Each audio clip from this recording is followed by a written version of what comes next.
and now she is 13 years old, and she has kidney failure.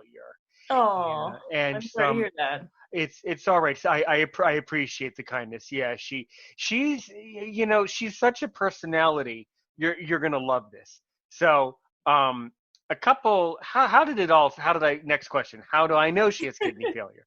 So this with the schedule of everything. Everything is my concept of time has been kind of thrown off. It feels like it was about 4 or 5 months ago.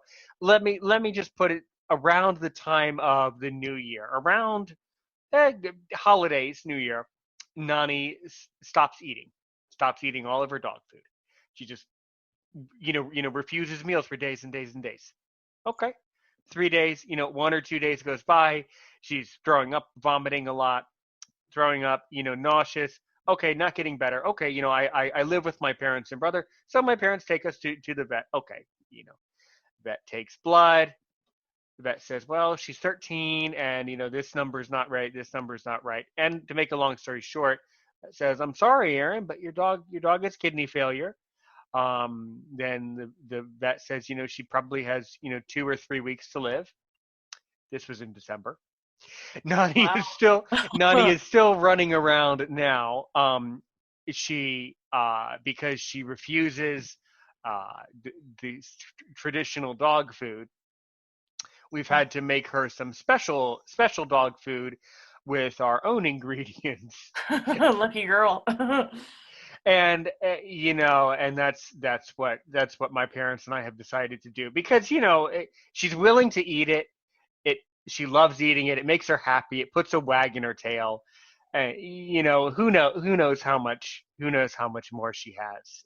So it's yeah. There's like cookies you can make a dog that are healthy for them. There's all sorts of. Come to think of it, I should write down the recipe in case a blind person in the future has a retired guide dog with kidney failure that won't eat. There's a magic recipe for what you can give them. But Yeah, yeah. but the fact is that when you go to a reputable organization, you have a guide dog. The bond is amazing. Nani traveled with me all over the world, England, France, St. Lucia in the Eastern Caribbean, Poland, Austria. I've been all over the world with her. She's had a very active life, and she has a lot of energy. She has so much energy. I don't know where the energy comes from. I can relate to that as well because my dog has part red heeler in it, which is a cattle dog, and I'm a fairly energetic and busy person, so that really Hmm. works for my lifestyle. But it's amazing how these dogs really become like our lifelines and part of our families, and you end up kind of doing anything for them, and they'll do anything for you because these dogs, when they're trained well and they're trained positively and they like their jobs, they really will, go to the ends of the earth for you. Oh yeah, without doubt. You said something really interesting. You said that your organization trains a wide variety of breeds. So Nani's a Labrador, and when I was at Guiding Eyes about 10, 11 years ago, my class was just Labrador Retrievers. Now they also had some Shepherds and some Golden Retrievers, but mostly Labradors. So what breeds do you have?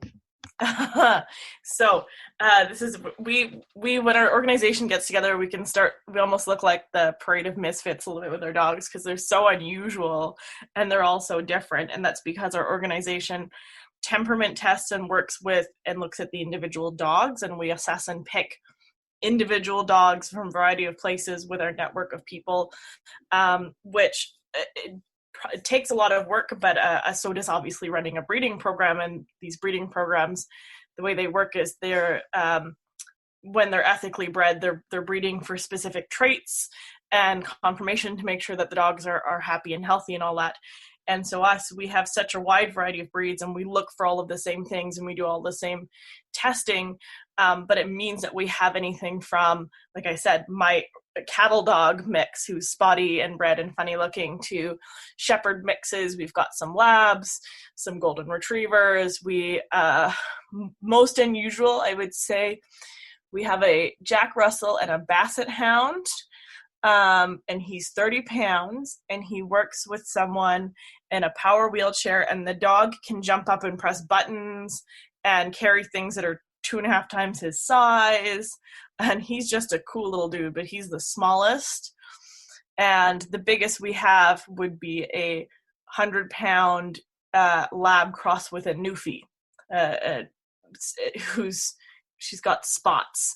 Beautiful. Yeah, for our listeners on the other side of the border, the full name of that breed, is that a Newfoundland? What is that breed Yeah, called? it's a Newfoundland. Yeah, Newfoundland. That's just the name of the breed. Newfoundland. Any yeah. other? That's the breed. They're from Newfoundland and Labrador. So, and it's crossed with a Labrador Retriever. Right, right. Yeah, that sounds like a very large dog. Very Yeah. large dog that really likes water. Yeah. Beautiful. Excellent. Excellent. Yeah, great. Okay. So what has basically been your most unusual client, and it can be someone, really anyone, but a really unusual client that you've worked with, or a really interesting client that you've worked with? Oh, see, that's hard because for me, like, because we're a small organization, we spend so much Mm-hmm. time with these families and these people, and our organization has become like a family in its own, and it's very tight knit. And Wonderful. it's the reason why, in this program, I've mostly run by myself, even though we keep getting bigger and bigger and bigger, and there's still just one of me, and I sit here going, oh my gosh, how am I going to keep doing this? But the strides I see and the connections I see with the family or the clients completely warms my heart, fills my heart, makes it all worth it. And the stories that of people and the variety of walks of life are just incredible. And the neat thing is, because we are such a small program and we can work with the individual, and it's like building almost like the custom dog, because we are so one-on-one. It means we have people that have a variety, sometimes a mix of conditions, whether that's someone with post-traumatic stress disorder and needs a hearing alert dog, or someone who's mobility challenged and has issue walking and has autism, or just as of this year, for the first time ever, we're training a mobility dog and an allergy detection dog. The dog can be sent into a room and tell the person if the main allergen is there, as well as do all of the main wheelchair tasks. And it's all so interesting because lots of times I think these bigger programs, just because of like the quantity that each school has to meet, sometimes it becomes hard for them to individualize, which is understandable. And sometimes I think it's great for these bigger schools to specialize, like they do really good guide dogs, they do really good mobility dogs. And but the benefit of us having a smaller program is we can go, yes, we can kind of cross train for you. So we end up with some really interesting dogs that way. Really cool. Really, really great. Yeah, when I was at Guiding Eyes 10 years ago, they also had a program. I recall they had a program for dogs who work with children who are autistic. I recall it. I didn't learn much about it, but I remember that on our kennel tour, we walked through and we could see some Labradors that were unusually calm and unusually not like Nani, because they were able to sit still and not dance around. Yeah, the adorable thing that my retired guide dog Nani does is for some reason, she has really long nails. And I do take her to like a groomer to have the nails clipped, but her nails are just big. And her entertaining thing that she likes to do is she likes to tap her nails really loud on the floor, and she does it and she does it like with a rhythm and just to like entertain herself. She like dances around. She's telling you to hurry up, one of the two. Yeah. She has a rhythm. She's doing it on purpose because she has a rhythm to it. So that's her adorable thing that she does. But yeah, there was a group of dogs there 10 years ago. I imagine they still probably of the program, where they train the dog to work just with children who are autistic to provide a calming sense, a calming companion. Yeah, Yeah, I guess. it's Mm-hmm. it's interesting because I think like there's it's common for there to be programs that train dogs, especially for young kids who are flight risks, which is a really important thing. And one of the differences as well with our program, as far as children with autism or youth with autism, even adults with autism. First off, not a lot of schools will give a dog to a kid that's over a certain age or in their teens. And so we do what we call the independence autism dog. And so some of the training actually is similar in response to the way some of the dogs we train respond to things like PTSD for veterans and that. And so they respond to a child who's heightened by providing deep pressure therapy, whether that's leaning or distracting them from whatever that is escalating them, or bringing them to a parent, or bringing them a specific object. And it creates this constant and this opportunity for these kids to have freedom and independence without things being so overwhelming. And it's so neat to see how far some of these kids go with their lives because of these dogs. Beautiful, beautiful, beautiful. So good, so good.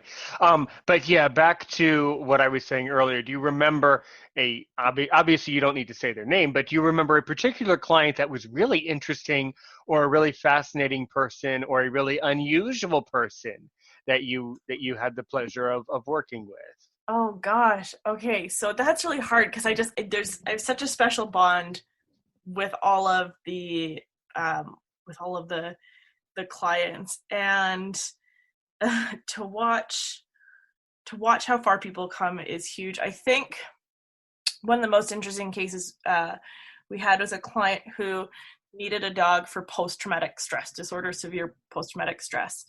And they had done a lot of research in trying to find a dog and to find a program that would help them and work with them.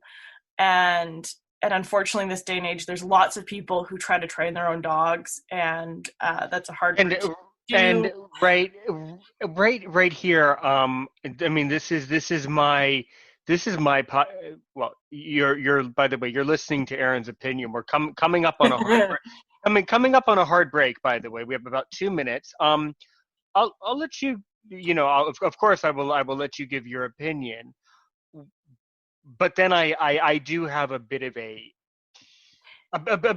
an slightly emotional opinion about this. Yeah, What yeah. do you think about what is your opinion So about people who choose to train their own, or something like I honestly I feel like that should be after the break, because I definitely have an opinion on myself. But I think the most important, to answer your question with this client, was that? Hmm. she was really adamant that she didn't want to do it herself because she didn't feel it was appropriate. And we did our assessments. She was waiting for a dog for us. She was living farther away, so she knew she'd have to work harder by coming and traveling back and forth once she was placed with her dog. She also had this picture of what she wanted in her mind, of what type of dog she wanted. And partway through the process, she came to one and was worried. She's like, "Oh my God, I'm really worried. You guys are going to decline me because I just found out I'm quite deaf." She had like What? 70% hearing loss. No, you can't And deny. No, no, she wouldn't and be denied for that. No.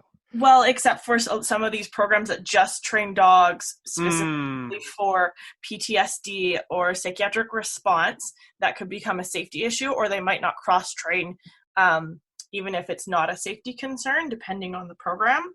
So she was called as concerned, worried that that was going to be conflictual. And we said, no, that's okay. It just means that you might have to wait a bit longer, but we're going to train you a PTSD dog as well as a hearing alert dog. And once we had the right dog for that could do all this, we ended up bringing her a dog that was she wanted a medium-sized dog that was between 30 and 50 pounds, or medium to small. Ended up bringing her a lab crossed with a Rhodesian Ridgeback, who is a lovely personality, lovely dog, and really attuned to doing what she needed to do. And she was like, "This dog is too big. It's not what I expect." And I said, try her for 2 weeks. If you don't like her, you can send her back, but I guarantee this is your dog. And she almost graduated, basically top of her class, of her group, scoring the highest on all of her tests and things. And they've been together